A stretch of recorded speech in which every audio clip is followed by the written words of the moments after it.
Ok, gloria a Dios, sean todos bienvenidos una vez más a su programa, Un Espacio con Dios Pena. Él queremos darle toda la gloria, la honra y la alabanza, toda la exaltación porque nos ha permitido compartir con cada uno de ustedes. Qué bendición hoy tener una invitada súper especial, Sebastián. Así es, Arnito, es para nosotros un privilegio estar otra vez con ustedes aquí en nuestro programa, Un Espacio con Dios Pena. Amén. Un programa en el cual queremos hablar un poquito más sobre la vida de nuestros ministros. ¿Qué hay detrás de cada pastor, de cada ministro de alabanza, de cada profesor, Arnold? Y como tú dices, una gran invitada, nuestra pastora Ginette Arroyo. Pastora, bienvenida. Gloria a Dios, chicos. Para mí es un gran privilegio poder estar aquí con ustedes compartiendo en un espacio con Dios Ven, un proyecto que ha nacido y sabemos que más que en el corazón de los hombres ha nacido en el corazón de Dios. Gloria. Y poder estar aquí compartiendo de lo que Dios ha hecho en mi vida, eso me da ese gozo porque sabemos que así la fe de los creyentes también se fortalece. Gloria a Dios, esa es la idea, pastora, y quién más que tú para compartir, para darnos a conocer, enseñarnos, para testificar de lo que Dios puede hacer en una persona, en una vida, pastora Ginette. Bueno, vamos a empezar, si te parece, pastora. Tenemos muchas cositas demasiadas cosas que queremos dar a conocer y también nosotros conocer directamente de ti, pastora Ginette. ¿A qué edad empezó nuestra pastora Ginette, nuestra hermana Ginette, a inquietarse por las cosas de Papito Dios? ¿Cómo fue ese volco, ese cambio, ese llamado a tu vida? ¿Cómo llegó? Pues verdaderamente uno siempre en la etapa de la adolescencia no es como que yo haya dicho es que me nació siempre, no. Hubieron etapas de mi infancia. Cuando era muy pequeña, por ahí creo de 5 añitos, había alguien que me llevaba a la escuela dominical. Esa persona todos los domingos me recogía en la mañana a la escuela dominical, pero en un servicio general que me llevó hubo una liberación. Y usted sabe que uno ahí con 5 años en plena liberación, yo me metí debajo de una silla y solo lloraba. Nunca más volví. Nunca más volví. Y fueron pasando el tiempo y creo que a la edad de 11 años nuevamente un grupo de jóvenes abrió una célula y empezaron a invitarme a la célula. Iba a la célula con mis amigas cada 8 días los sábados, pero uno iba por lo que le daban a uno, ¿no? Sí. El detallito, la merienda, eso. Y de verdad que ahí, y hasta ahí quedó. Y a los 11 años quedó ahí, nunca más. Todo eso creo que se borró de mi mente, no me acordaba que alguien me había invitado alguna vez. Y fue como a la edad de los 15 años. En ese entonces llega una amiga mía, una muy buena amiga que creo que todos conocerán. Ojalá un día tengan la oportunidad de entrevistarla desde lejos. Mi amiga Gina desde España. Gina, sí. Sí, señor. Amiga, ¿no? Amén. Hermanita, por decirlo así, una hermana. Sí, y ella llega una noche y me toca la puerta de la casa. Y me dice, Gina, es que voy a ir a la iglesia y no quiero ir sola. Mi mamá me lleva obligada. Acompáñame. Yo le dije, pues estoy vestida, vámonos. Y de una, me fui con ella. Y desde ahí a la de 15 años empecé a acompañarla a los servicios aquí en Las Orquídeas. Y desde ahí empecé a venir y empezó como a llamarme la atención y venía. Pero no hay que negarlo que nosotros íbamos a las fiestas. Las chiquitecas. Esa iba a ser una inquietud que yo tenía. Las chiquitecas. Ginette Arroyo le pegó a la baldosa, como dicen por ahí. Así, de chiquitecas, de la salsa, del merecumbe. Y entonces me gustaba mucho bailar vals. Y estaba en mi temporada de los 15, de las amiguitas y los vals. La que 15 que hubiese por ahí estaba. Ahí. Y en ese entonces empezó Gina a invitarme y yo venía, pero también estaba de que había un vals, ¿sí o no? Y a mí lo que más me encanta, yo en el colegio le decía a una compañerita que era de la unidad, yo le decía, Lina Marcela, le decía, Lina, yo no me vuelvo cristiana porque yo no dejaría nunca de bailar. Y yo nunca voy a dejar de bailar y por eso no me vuelvo cristiana. Si no, fuera mejor cristiana que usted le decía. Y la zaraba siempre. Y en ese entonces estaba viniendo. Llevaba como un mes de venir, pero también escuché en el salón que la compañera los 15, y yo cuál de las dos, y yo escuché que habían invitado a ese balado a la chica que decían que bailaba, y yo dije, Dios mío, ¿cómo ella va a bailar mejor que gran reto. No, mejor que yo no puede ser. Y les dije, no, yo bailo ese vals. Decidida dije, lo bailo. Y bueno, yo me fui a la primer clase del vals. Normal, regresé. De ahí la mamá de Gina, doña Irma, la mamá de Gina, nos pasó un cassette, creo que ustedes lo conocen, de esa temporada del cassette de los 7 chicos que fueron al infierno. Usted lo recuerda, ese era esa era de la temporada de nosotros. Sí, claro, sí, Arno, que en ese tiempo aquí se regó ese cassette y me pusieron ese cassette esa noche. De todas las partes donde ese chico fue, llega un punto donde dicen que él llegó a la parte donde estaban los bailarines. Donde estaban los bailarines. Y cuando dicen que el castigo para los bailarines era bailar sobre puntillas eternamente, sí, y que ellos brincaban en esas puntillas y en esas puntillas era el sufrimiento. Ya no es bueno bailar. ¡Wow! Yo ese día quedé así. O sea, traumada. Espérate, qué traumada. Y eso fue el sábado que lo escuché. Y el domingo había que ir al ensayo del vals. Yo me fui al ensayo del vals ese domingo. Y yo bailaba, pero yo como que sí, como que no. Ya me empezó a dar como que el beriberi. Y yo era, ¿qué hago? Y al último yo cogí y me paré en medio de todo el ensayo. Y les dije, me voy. Nunca más, les dejo esto. Y salí corriendo. Me fui corriendo de ese lugar. Como era un domingo, llegué a mi casa, me cambié, me puse ropa tapadita, me vine ese día para el culto corriendo, me arrodillé en la parte de atrás, en una silla, lloré ahí arrodillada y oré, y hasta ahí arrodillada llorando, hasta ahí me hicieron hasta liberación. Ahí eso fue tremendo de todo y hasta me hicieron liberación, me subí al segundo piso. Bueno, eso fue tremendo y ese día hasta ahí. Al otro día que fue lunes ir a estudiar, pues fue difícil. Todos me señalaban, los hermanos de la chica, que les había dejado tirar el vals, que estaban a días ya de los 15, que en dónde iban a conseguir a alguien para que cubriera ese puesto.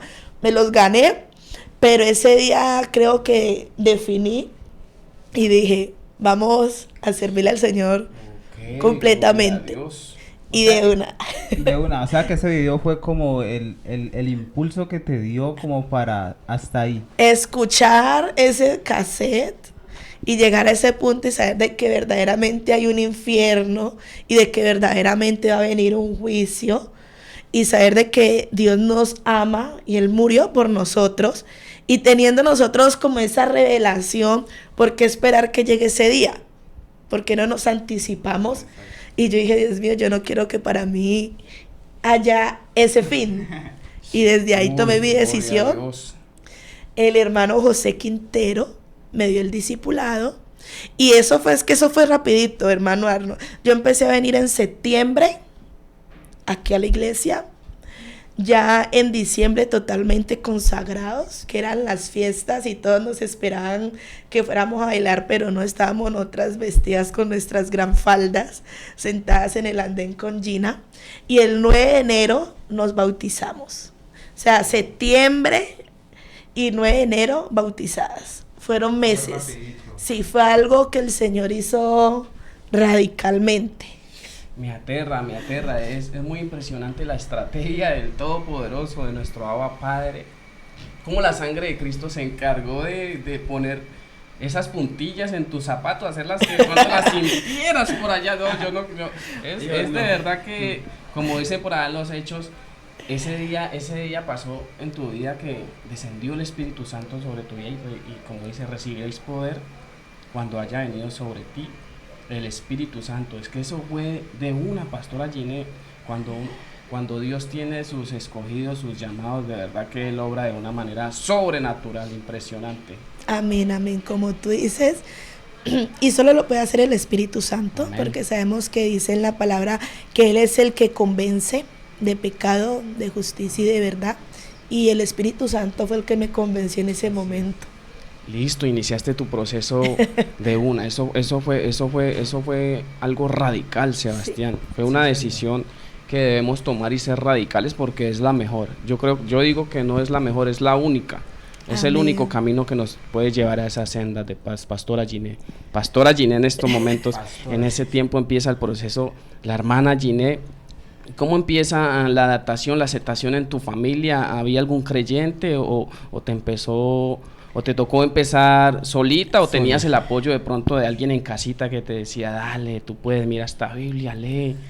¿Cómo fue en casa? Pues por parte de casa no fue muy fácil. En la casa no había como ese apoyo.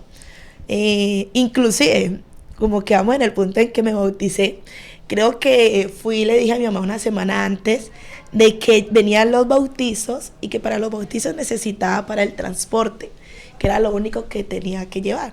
Y ella me dijo, no le voy a dar para el transporte del bautizo, no se lo voy a dar. Y me cogió el día antes de los bautizos y me sentó afuera en la casa y me dijo, vamos a hablar. Nunca mi mamá se había sentado conmigo a hablar, desde toda mi infancia. Y ese fue el momento donde ella sí me llamó y me dijo, vamos a hablar. Y las palabras de ella fueron, te aconsejo que no te bautices, te aconsejo que no lo hagas, usted es mi hija, usted está bonita, usted está muy joven, nomás tiene 15 años, tiene toda una vida para disfrutar, para bailar, para salir, para conocer. Ella me pintó en ese momento todo lo que me podía ofrecer el mundo y de que estaba muy joven para que, como dicen allá, para que mi juventud la encerrara. Y me dijo, no le voy a dar para ir al bautizo. De una llamé con el que andaba, creo que ahora también usted lo recuerda, que en ese momento él no está aquí, él está, nuestro hermano Edier, amén. Edier, que ahora es pastor también. Amén. De esa época, y ahora el hermano Edier es pastor. Y él me dijo, no, tranquila, hágale, yo se los doy. Llegue. Venga, pues. Y ese día llegué aquí a la iglesia y gracias a que él me dijo, hágale, yo se los doy, pude bautizarme porque por parte de la casa no había ese apoyo. Y arranqué sin el apoyo de ellos, pero en la casa no era muy fácil la convivencia, amén, ya que se vivía de pronto maltrato intrafamiliar, de mi padrastro a mi madre, también eran unas personas donde mi padrastro muy tomador, donde cada 8 días era rumba, trago en la casa. Yo aprendí algo, que aunque todos no lo crean, yo aprendí como a llegar a la casa y saber de que había tanto ruido y tanta rumba, me encerraba y yo solamente decía, Señor, que yo caiga a la cama y no escuché nada. Y creo que eso quedó en mí. Hay rumba en la cuadra, lo que sea, y yo me acuesto a dormir. En el momento que ponga mi cabeza, yo me voy. Y todo lo demás lo aíslo, porque me tocó bastante tiempo así. Pero llegó un momento donde sí ya tomé la decisión de independizarme, porque ya, tú sabes. Sí, Señor. Ok, gloria a Dios, pero veo yo que Dios puso en tu camino lo que son las llamadas conexiones divinas. Una conexión divina es aquel escudero, aquel hombro, aquella mano que te puede apoyar, que puede estar contigo en el camino, porque definitivamente cuando con la familia es difícil, Dios se encarga de poner aquellas llamadas conexiones divinas. Y ya vemos que apareció Gina, apareció nuestro hermano Edier, que como dice la pastora Ginella es pastor, está ubicado en estos momentos en Alemania. Qué bendición. Amén. Qué bendición, pastora, porque me imagino que fue un proceso muy difícil, muy difícil el proceso con la familia. Amén. Sí, a eso iba yo, Arnold. Yo quería como preguntarte, Paz, el momento en la que tu madre te llama y te sienta a decirte todo ese tipo de cosas, ¿tú cómo te sientes? ¿Qué viene a tu cabeza? O ¿cómo tú te sientes al momento que tu mamá te llama y te dice, no hagas esto, no te bautices? ¿Cómo te sientes tú? Pues la verdad, yo en ese momento que allá había como que tanto fuego, tanto amor por el Señor, cuando uno está en su primer amor, tanta pasión, te digo que uno no escucha las voces contrarias. O sea, en ese momento yo no escuchaba nada de lo negativo. Para mí eso era algo que quedaba atrás y solamente tenía un objetivo, una meta, Y cada vez que yo llegaba a este lugar yo sentía algo especial, cada vez que llegaba aquí yo sentía algo maravilloso y creo que eso era lo que me impulsaba. Entonces, no, yo hacía a ellos sentir algo contrario, no, nunca, yo los amo. Claro, gloria a Dios, pero pues fue algo, un proceso impresionante. Por eso les decía que iba a ser y es en estos momentos, se ha convertido en una entrevista muy, por decirlo así, muy especial. Muy especial, muy llena de testimonio, de ayuda espiritual para muchas personas. Pastora Giné, eres del 13 de marzo, ¿cierto? El año, lo podemos decir. 1990. 1990, Pastora Giné. Santo. 1990, listo, pastora, empieza tu proceso, te enamoras, te aferras a ese Dios tan real que empieza a orar y a hacer en tu vida porque el llamado es muy grande, pastora Ginette. ¿Inicias tu proceso ministerial en la alabanza o primero fue el ministerio de jóvenes? Porque de una te involucraste en el trabajo con la juventud de la iglesia. Sí, local. Amén. Primero inicié con los jóvenes. Yo me bauticé.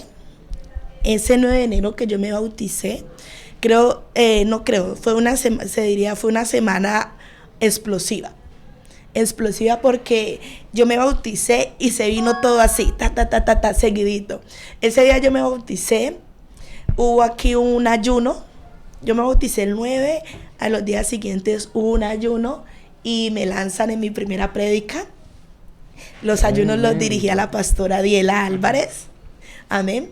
Y después de bautizada es mi primera prédica y estábamos porque un grupo de jóvenes en una revolución, inclusive ahí estaba tu esposa Lady Lerma, ella era de las que nosotros decíamos de la alabanza a las profetas, porque nosotros el grupito que teníamos lo teníamos categorizado, los predicadores, los profetas y los salmistas. Okay. Y entonces ese ayuno la pastora nos dio el privilegio de que lo dirigiéramos nosotros los jóvenes y a mí me correspondió lo que fue la prédica. Y ya ellas fueron a la alabanza y estaban los profetas, que en ese entonces estaba el hermano, el famoso Cheo. ¿Cierto? Amén. Y entonces ese día predicamos, lanzamos la palabra y después que terminamos, la pastora Diela nos sentó para evaluarnos, ¿no? Porque se terminó el servicio del ayuno y entonces nos llamó y nos sentó en una mesita y nos dijo, vamos a evaluarlos, ¿cómo les fue? Entonces nos dijo, esto, todo bien. La prédica, me dijo, la felicito muy bien, pero trate de que las prédicas en los ayunos dure mínimo 45 minutos. Tiene que ser 1 hora en los ayunos, porque una recién arrancando, eso fue un micromensaje de 30 minutos que me tiré.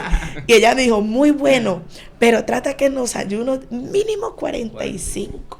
Acataste esa orden de una manera, te apropiaste de ella.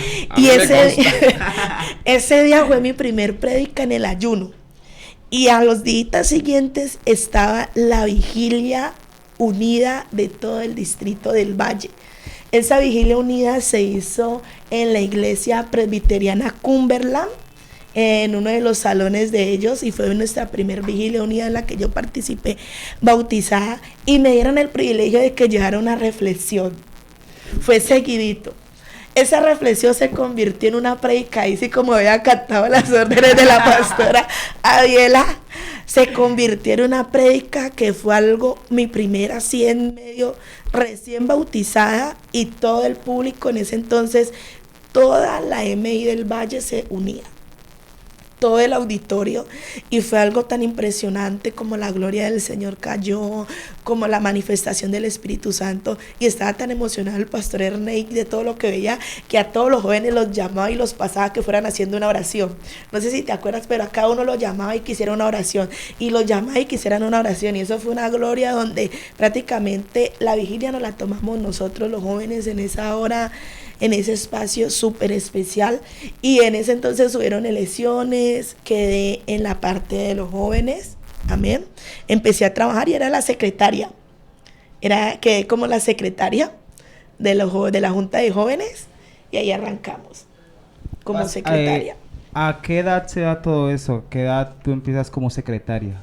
¿Desde qué edad inicias tú como? Bien, porque yo, como les dije, cuando yo llegué a la iglesia, aquí a los pies del Señor, tenía 15 años, 15, fue en un septiembre, quiere decir que al 13 de marzo ya tenía 16 años. Se puede decir que con 16 años ya estábamos en el servicio del Señor. Que fue un inicio explosivo, o sea, se entregó, bautizó y ya de una como secretaria de jóvenes. En ese entonces, mira que se dividía en 3 bloques. Había un líder general que era nuestra hermana Araceli. Bueno, y sacando a todos los que están en el extranjero. Nuestra hermana Araceli, ella era nuestra líder, tú sabes, nuestra líder. Ella era la líder general y había un líder para los jóvenes adolescentes de 14 a 16. En esa parte quedó Gina con la hija del pastor Lisbani. Ellas dos estaban allí con los adolescentes. Yo quedé con los jóvenes que eran de 17, ella hasta los 15, nosotros 16, 17, 18, 19 estábamos nosotros. Ahí el líder, la cabeza, el presidente era el hermano Juan David y yo era la secretaria de él. Me decían que yo mantenía detrás de él con la agenda, todo lo que él decía apuntaba. Tipo novela, la de las gafitas. Y ahí tú eras de parte de ellos, o sea, que yo era la líder tuya. Okay. Éramos de esa época, sí. ¿Sí te acuerdas que hacíamos las chocolatadas? Y que nos íbamos a hacer chocolatadas allá donde Lorena, que también está en España. Muchos líderes de esa época que están ya en el exterior. Y la que era a cargo de los jóvenes adultos, ya de 20 hasta los 35, era la hermana Ana Esther.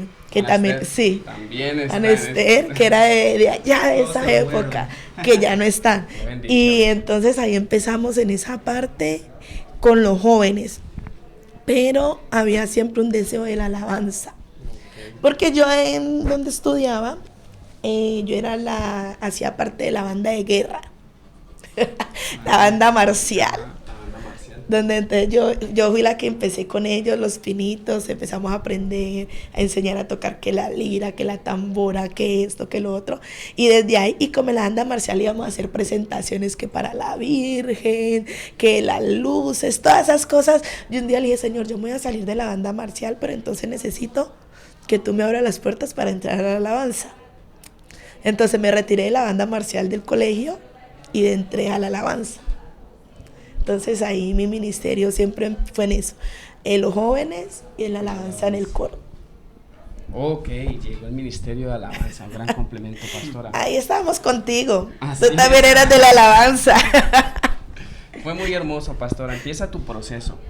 Empieza Dios a bendecirte, empieza a abrírsete las puertas a nivel ministerial y espiritual, porque pues Dios te ha respaldado mucho, te has hecho muy íntima con el Espíritu Santo. Eso es muy notorio, pastora.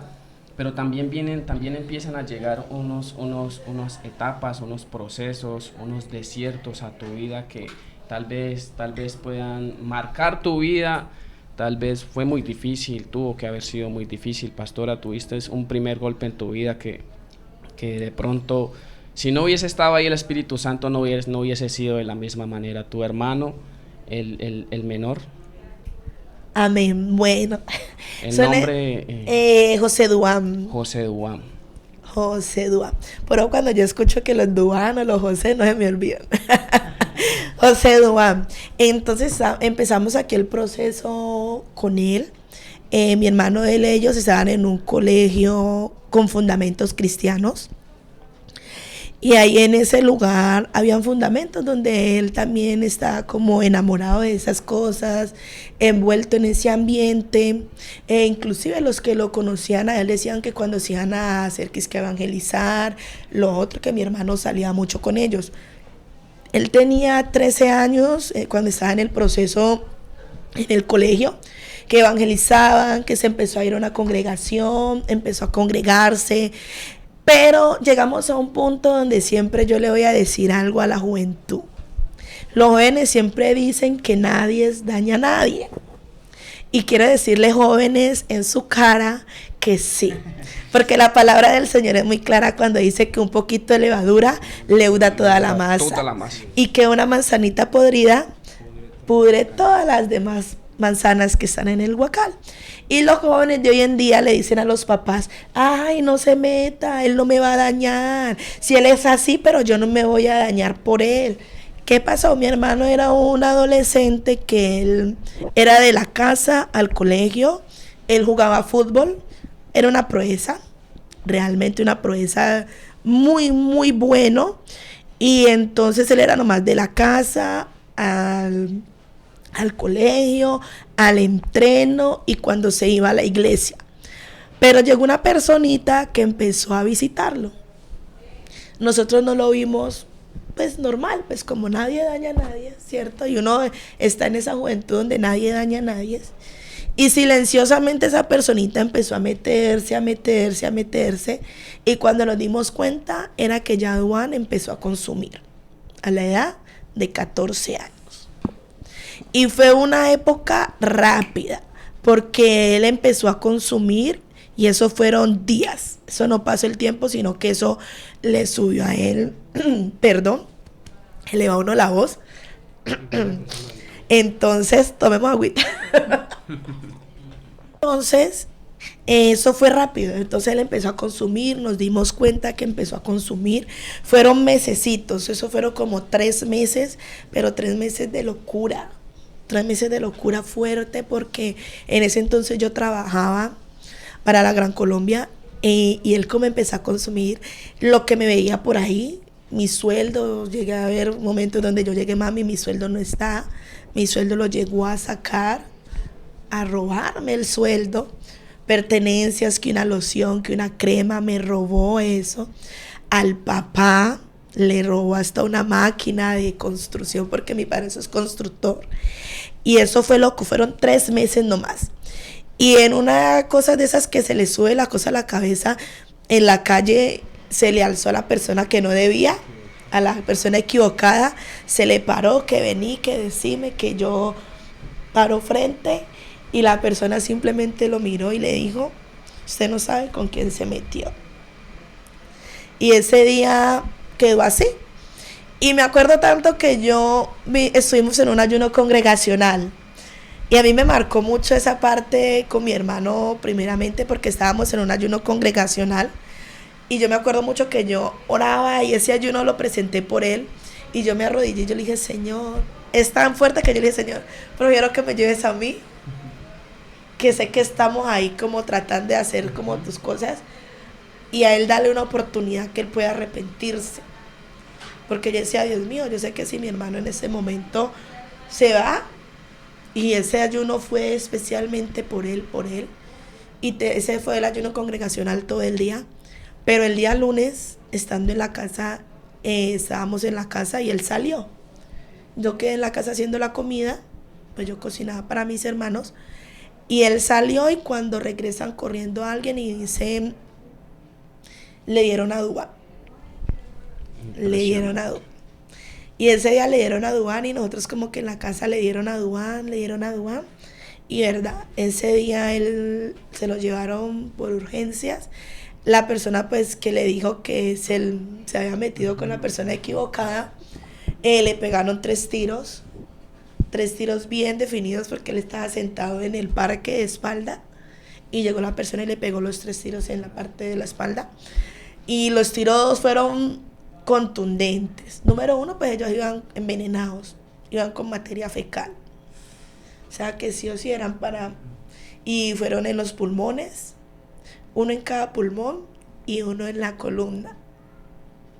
Y ese día pues fue tremendo cuando salimos, que la noticia que mi padrastro llega en la noche y nos dice que no, que ya el otro día hay que irse a despedir de Duan, que Duan ya hay que ir a despedirse, que ya los médicos dijeron que él ya moría, no había nada que hacer, que igual esos días también yo estaba así, había cesado en el empleo porque iba a tener un cambio de empleo y entonces pues yo estaba metiendo unas hojas de vida y pues dije, no, ahora más que nunca obviamente hay que trabajar porque todo lo que hay. Y cuando yo le dije a mi padrastro, él consiguió un cura, tú sabes, el cura para que vaya a irse y a echarle el agüita. Y me fui ese día para allá, fuimos todos para la Versalles, ahí en la quinta. la Versalles de la Quinta. Y cuando yo le digo, pues que antes de que pasara el cura me dieran a mí el espacio de pasar para despedirme por mi hermano, porque ya todos estábamos entrando a despedirnos de Duan. Y, ¿verdad? Cuando yo entro en esa camilla, él lo tenían abierto, como ya no había esperanzas, él estaba abierto, tenía como una sábana encima ya empapada de sangre, estaba abierto, esto aquí horrible, así él ya en otro lado. Y entonces pues yo me paré, yo lo miré y yo me arrodillé.